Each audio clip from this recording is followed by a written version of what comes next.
أعوذ بالله من الشيطان الرجيم. بسم الله الرحمن الرحيم. إن الحمد لله تعالى نحمده ونستعينه ونستغفره ونعوذ بالله تعالى من شرور أنفسنا وسيئات أعمالنا.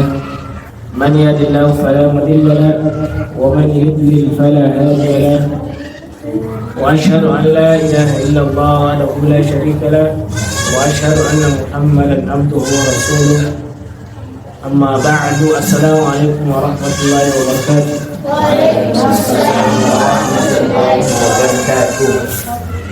A ci gaba da karatun daura da muka saba a wannan makaranta namu, makarantar hudar islamiyya Bosoko. Yau za mu tashi cikin sabon littafin da ake ce ma mi'atin nisawiyya. Wato littafi ne wanda ya tara hadisai guda 100 wanda suka shafi hukunce-hukuncen matan sallah. Hukunce-hukuncen wa? Mata sallah. To amma har da maza, domin mata yan uwan maza ne a harkar addini, kuma yadda annabi ya ce an-nisa'u shaqa'iqur rijal. A harkar addini mata yan uwan maza ne, sai dai wasu hadisan sun fi takaituwa ne akan me abin da ya shafi lamarin mata. To malam ya tattaro wayannan hadisan cikin littattafai daban-daban, musamman littattafan Imam Bukhari da Imam Muslim. Cikinsu ya samu ya tsakuro hadisai guda 100 wanda suka yi alaka da hukuncin mata, abin da ya shafi mata da dai sauransu. Ba tare da dogon bayani ba za mu yi cikin karatu kai tsaye, domin wannan shine abin da ya shafi muqaddimar littafin gaba daya. Wanda ya rubuta wannan littafi shine Sheikh Salih bin Abdullahi Al-Assam. Sheikh wa? Salih bin Abdullahi Al-Assam. الحديث الأول ما ننسى. الحديث الأول عن عمر بن الخطاب رضي الله عنه أكن ودك عمر بن الخطاب أن قال مسجد أن رسول الله صلى الله عليه وسلم قال للي من زعل كذا من شاء الله سبحانه وتعالى إنما الأعمال بالنيات وإلى كل امرئ ما نوى. للي قوة إلى عيش في الدنيا، kuma kowane mutum yana da abin da ya niyya. Gani? Faman kanat hijratuhu ila Allah wa rasulihi, duk wanda ya hijira saboda Allah da manzon Allah, fa hijratuhu ila Allah wa rasulihi, sakamakon ladan hijiransa yana ga Allah da manzansa. Wa man kanat hijratuhu lid dunya, wanda kuma ya hijira domin duniya, yusibuha, bai same ta, aw imra'atin yatazawwajuha, ko wata matan da yake so ya je ya aura, fa hijratuhu ila ma hajara ilayhi. Yanzu wannan sakamakon hijiransa yana ga wannan abin da ya hijira domin shi. Ka bar garinku daga nan sai Yola saboda ka ji ka hango wata yarinya ko ana nan ka ce yar uwan mamanku ne ko yar uwan babanku ne, walfauru da gaggauta ka zo ka ce za ka yi aure. To wannan tafiyar da kai ladansa shine wannan auren. Amma da ka tashi daga nan zuwa Yola domin wani islamiyya ko wani makaranta ko wani da'awa, kamar yadda ake tura malamai yanzu, yake malamin na a kai shi wani gari ya zai yi tafsirin Ramadan gaba daya. Salli ala rasulillah. Wannan tafiyar, wannan irin tafiyar shine tafiyar hijira. Tafiya ne na neman yada addinin Allah. Wannan ladansa yana ga ina, yana wurin Allah da manzonsa. An gane? Shi ma jihadi. So malamai na fara littattafansu da irin wannan hadisin na malamai ne, hadisin Umar bin Khattab, saboda tsantsani, saboda mutum ya tabbatar da niyyarsa saboda Allah yake.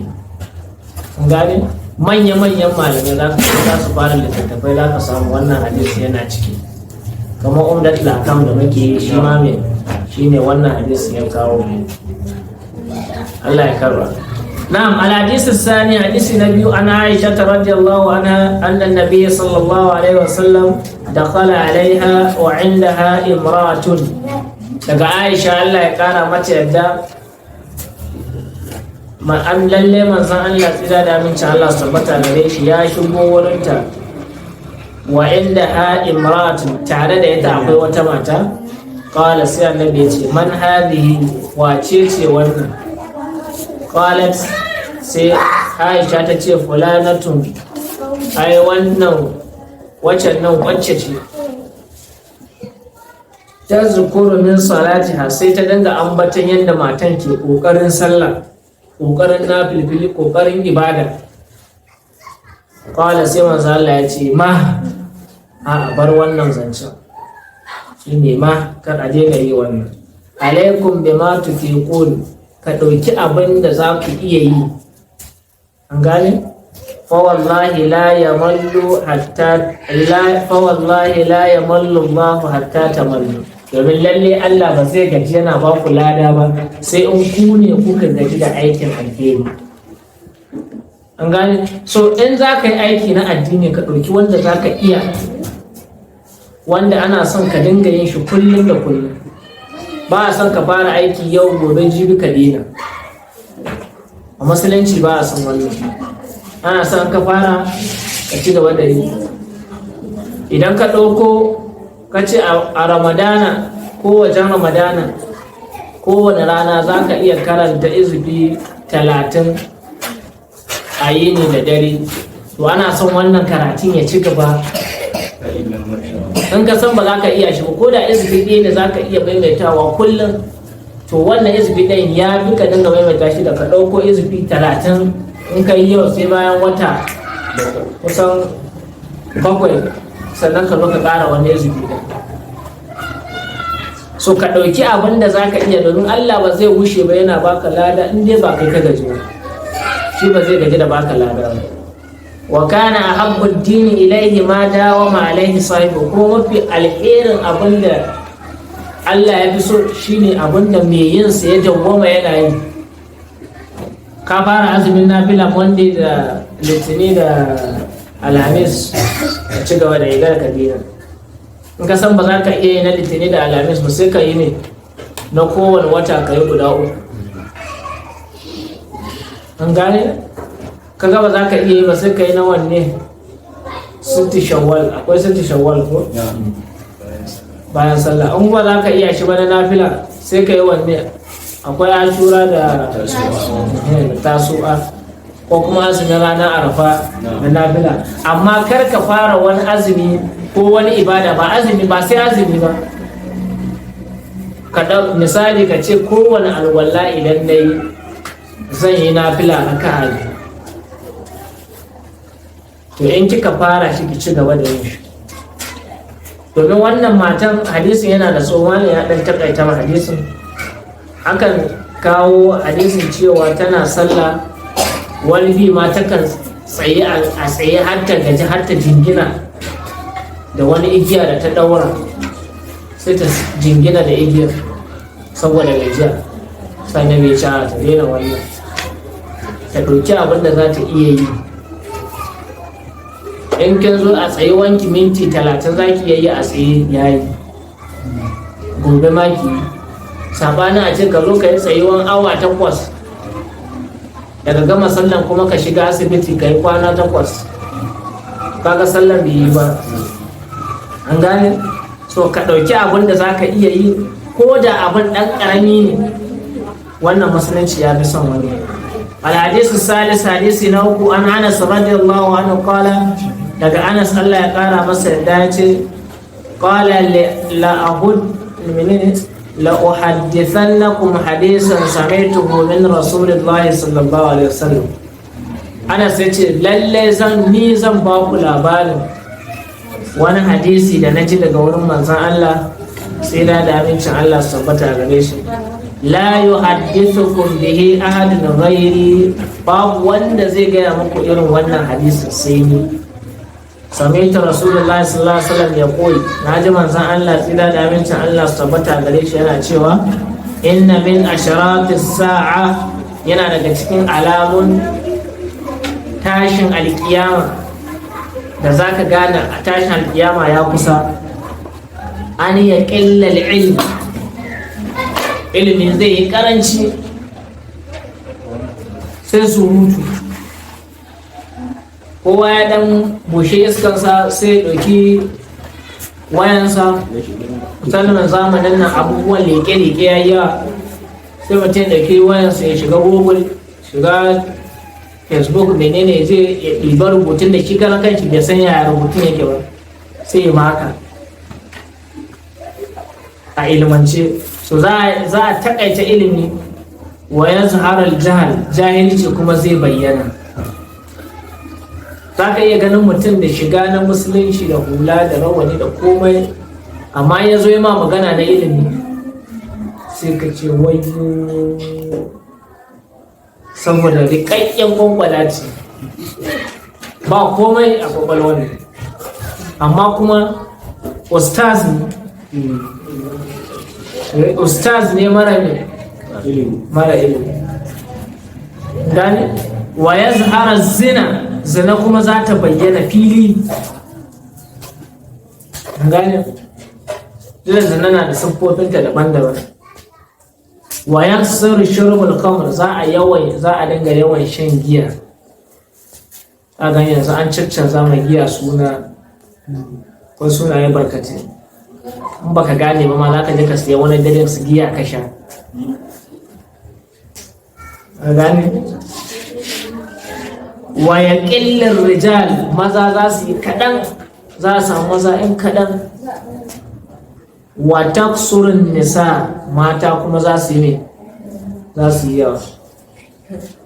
Hatta ya kuna li 50 imratan qayyimul wahid, har sai an samu mata 50, mutum ɗaya ne jagoransu namiji, mutum ɗaya ne tsayayye a kansu.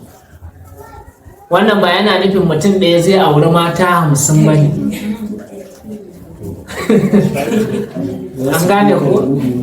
Amma za a samu mata da yaran gwaggwanninsa da yaran kannansa da yaran wane ne da wane ne, aka haɗa yaransu duka da yaran shi kanshi da matansa, sai an samu mutum yana renon yara mata mutum 50 shi kadai.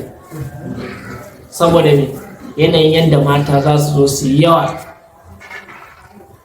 wanda ko a cikin yanzu nan muka kirga mazan da ke cikin wannan makarantar, muka kirga mata kilan sun fi mu, kuma ko mun fi mata karan wata rana za mu yi daura ba za mu doki mata ba, saboda su rage yawa. So wannan a shahid a nan shine mata za su zo su yi ne, za su zo su yi yawa.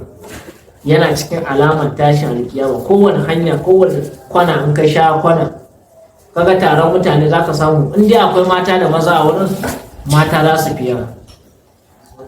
Idan aka kai irin wannan lokacin, to ku saurari tashin alkiyama ta kusa zuwa. الحديث الرابع وحديث نهض عن أبي سعيد الخدري رضي الله عنه قال قالت النساء للنبي صلى الله عليه وسلم.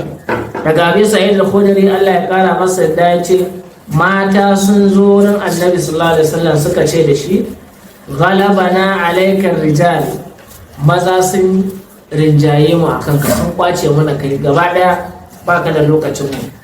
Faj'al lana yawman min nafsika, ka zaɓa mu wata rana da kanka. Fa wa'adahunna yawman, sai Annabi ya sa masu wannan rana guda daya, laqiyahunna fihi fa wa'adahunna wa amarahunna. A wannan ranar zai masu wa'azi, a shawarce su, kuma ya ba su umarni. Fa kana fi ma qala lahunna, yana daga cikin abin da yake ce masu ما منكم امرأة تقدم ثلاثة من ولدها إلا كان لها حجابا من النار. babu wata matar da za ta rasa ‘ya'yanta guda uku, ma'ana za ta haifi yara ɗaya har uku duka su rasu, face wayannan yaran sun zama katanga gare ta daga shiga wuta. An gani? Ma'ana yaran nan da suka rasu nata za su zama mata kariya daga wuta. Faƙalat imra'atun, sai wata mata ta ce wasnatain hadda yara biyu. Faƙala sai ce wasnatain hadda yara biyu. To kenan duk matan da ta haihu yaranta suka rasu, halin tana da rai yara nan biyu ko uku, kuma ta yi haƙuri, wannan shine sharaɗin. Bata ce wance ba ne, bata ce dama sabon anguwan nan da muka dawo an ce akwai mayu, tun da na dawo wani ya fara ciwon kai sai da ya mutu, bayan ya mutu kanin shi ya fara shi ma rashin lafiya sai da ya mutu. To wannan ta fita ciki. An gane? Amma dai yaro ya yi rashin lafiya har Allah ya karɓe shi, ta yi haƙuri. To wannan matan haƙurin nan da ta yi na rashin wannan yara biyu ko yara uku, to za su zama mata kariya gare ta daga fadawa cikin wuta. So wannan matan sahabbai ke su suka je suka nema a yi a sa musu lokaci a karantar da su don su karu. Amma mu matanmu yanzu galibi ba karatun bane a kansu. Babu anguwan da za ka ji akwai islamiyya ba islamiyyar mata aure, amma ka je islamiyyar nan daga tallara gada da sai wara sai tsokudi, a nan ne za a yi mitin ai wacce tana neman mijin wace, mu ba da mu za a ci amana. To da wa za a ci amana? Wai neman mijin wancan cin amana kuma nema da aure. So ana buɗe karatun mata ne, lalle karatun mata halal ne, dole ne a sa musu makaranta su je su yi karatu. Gane a karantar da su addini, musamman abin da ya shafi tsarki. Idan galibi mata a wannan bangaren suna da kuskure da yawa a ciki, abin da ya shafi shayarwa, abin da ya shafi tsarki, abin da ya shafi idda duka. So mata suna bukatar makaranta sosai. Na alhadisus khamis, hadisi na biyar, ana Asma radiyallahu anha qalat, an karbo daga Asma Allah ya kara mata yadda take cewa جاءت امرأة النبي صلى الله عليه وسلم فقالت وتما تاتازو رمضان الله صلى الله عليه وسلم سيتشي أرأيت إحدانا تحيد في الثوب كيف تصنع يا ɗayan da take al'ada a cikin tufafi ɗaya, idan ta gama al'adanta ya za ta yi? Ƙwala sai manzan Allah ya ce ta hultuhu, za ta kankare jinin da ya diga, sun mata ƙurusuhu bilma, sannan ta wanke shi da ruwa, wata dahahu da fiffece shi ta sa shi ya bushe, wata salli fi, sannan ta yi sallah a cikinsa. Idan jinin al'ada ya tafi tufafi, za a kankare shi a wanke shi, idan ya bushe kenan za a kankare shi, sannan a jika shi da ruwa a wanke shi. In an wanke shi a shanya shi ya bushe, sannan a ci gaba da harkar aiki da shi. Gani ba wai tufafin za a wurgar da shi bane, bai da bukata a bai aikin da su. الحديث السادس، حديث نشدة عن عائشة رضي الله عنها قالت جاءت فاطمة بنت أبي حبيش، فاطمة أبي حبيش تازو إلى النبي صلى الله عليه وسلم، تازو لمن زان الله سيدا دامن شاء الله استبتها غريش، فقالت يا رسول الله، ستتي يا من زان الله إني امرأة أستحاب فلا أطهر، ni wata mata ce mai yawan jini, ba na samun tsarki, ma'ana istihada jinin ciwo yana zuwa min ko da yaushe. A fa'ada sala, zan daina yin sallah ne tunda ina ganin jini ko da yaushe? Faƙala sai manzo Allah sallallahu alaihi wasallam ya ce inna ma zalika irq, wannan jinin ciwo ne, wurin wani jijiya ne, walaysa bil haidati, wannan ba jinin haila bane. Fa idza aqbalat haidaki, idan jinin hailanki kwanakinsa ya juyo, fada'is salati, ki daina sallah. Wa idza adbarat, idan ya gama kwanakinsa, faghsili anki dammi wa salli, ki wanke jinin daga jikinki ki ci gaba da sallah. Wannan jinin ya shafi matan da za ta iya bambance jinin al'ada da jinin wanda ba na al'ada ba. Idan jinin al'ada ya zo mata, tana iya gane wannan jinin al'ada ne, tana iya gane wannan ba jinin al'ada ba ne. To irin wannan matan, hukuncin Fatima bintu Abi Hubaysh zai hau kanta. Idan ta samu jinin ciwo, za ta ƙididdige kwanakin jinin al'adanta, tunda tana iya gane idan al'adanta ya zo, za ta iya gane wannan jinin ba irin jinin jiya da ko shekaran jiya ba ne. To a wannan lokacin za ta daina sallah, sai wannan kwanakin ya wuce, sannan sai ta dawo ta yi wanka, ta ci gaba da sallanta. Gane? So idan kuma ba ta iya bambance jinin ciwo da jinin biki da jinin menene al'adar, wannan matan za ta cire kwana 6 a cikin wata ɗaya, ko 6 farko ko 6 ƙarshe, ta daina sallah a wayannan kwanakin. Sauran kwanakin kuma sai ta yi wanka, ta daina sallah. Amma idan kuma ta san kwanakinta, kuma ta san kalan jinin da take zuwa, to wannan tana kan al'adarta. An gane? So kenan an samu mata kala nawa kenan? Kala 3. Ko wanda ta san kalan jinin, ta san wanda ba jinin al'ada ba ne. Akwai wanda bata san kalan jinin ba ta iya bambancewa, sannan akwai wanda ta san kalan jinin kuma ta san kwanakin al'adarta. Wannan matan ita za ta yi wannan. Amma nan na Fatima bintu Abi Hubaysh, annabi ya ce in kwanakin jinin hailanki ya zo, tunda za ta iya ganewa, to ta bar sallah a wayannan kwanakin. In ta gama sai ta yi wanka, ta ci gaba da sallanta. الحديث السابع حديثنا بقي عن ميمونة رضي الله عنها قالت daga maimuna matar manzon Allah tsira da aminci Allah su tabbata gare shi, Allah kara mata ta kala tace kana rasulullahi sallallahu alaihi wasallam, manzon Allah tsira da aminci Allah su tabbata gare shi ya kasance idan arada an yubashira imratan min nisa'ihi, idan annabi yana son ya rungumi wata mata daga cikin matayensa, amaraha fattazarat wa hiya haid, sai ya umarce ta daura zani, sai ya rungume ta alhalin tana jinin haila. Kenan kaga in mace na jinin haila, ba wai ba a komai da ita ba. Sabanin jahiliya, in mace na jinin haila ana mata ɗakinta ne daban,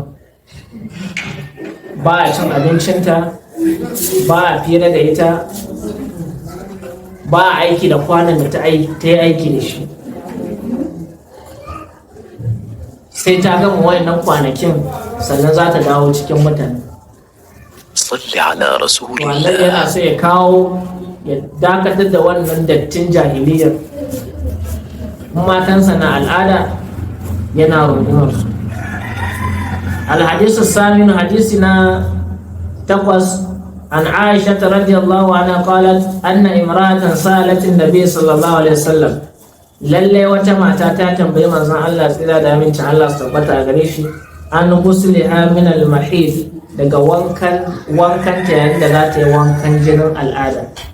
Fa amaraha kaifa taktasilu, sai umarce ta ga yadda za ta yi wanka. Fa qala, yace ku zifir satan min miskin, ki samu wani kaso ko wani turare na almis kaɗan, wata tahari biha, ki tsarki da wannan turaren. Qala, sai ta ce kaifa atatahharu, ya zai yi tsarki da turaren almisk? Qala tatahhari biha, ki je ki tsarki da shi mana. Qalat kaifa, yaya ta yaya? Kasan mata na da irin wannan banzan tambayar, so take sai ta kayi mata practical da kai da ita, saboda tana da iblis. Qala subhanallah, sai annabi ce a tsarki ya tabbata da Allah. Subhanallah, ta tahari ki je ki tsarki. Fajtabastuha ilayya, Aisha ta ce sai na jawo ta wurina. Fa qultu, sai na ce tattabi'i biha athar ad-dam, ki bibbiyi gurabin da jinin nan ya taba, ki goga almiska shi. Ta za ki ce annabi ya gaya miki irin wannan magana ga yanda za ki wankan al'ada? Dole sai wurin na mace, an gane? So wannan yadda za ta yi wankan al'ada kenan. Alhadisu ta sai ina son kai hadisi na 10. An Mu'azata radiyallahu anha anna imratan, hadisi na 9 daga Mu'azata radiyallahu anha, Allah kara mata yadda, anna imratan, lalle wata mata, qalat li Aisha, ta faɗa ma Aisha radiyallahu anha, Allah kara mata yadda, atajzi idana salataha idza tahurat, idan dayan mu ta samu tsarki za ta ranka sallolin da aka yi binta ne? Faƙalar sai Aisha ta ce, a haruriyatun anti, ke yar haruriya ce? Yar haruriya kamar mu ce yan masu wuce abin nan addinin nan da zafin nan ya ce sunan su. Me sunan ƙungiyar nan ne a karon kallon? Masu wuce gona da irin nan na addinin na kala katuwa bayan shiya sura dai yan khawarija. Sai da a Ali radiyallahu anhu ya ware masu yaƙe su, sarkomi nasu zafi ta za a ce a mace ta ranka sallan kwana 6.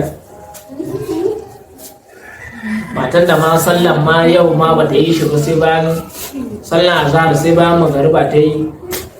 Ita ba lebara ba, ita ba mai aikin kalbi, tana gida ba ta yi ba.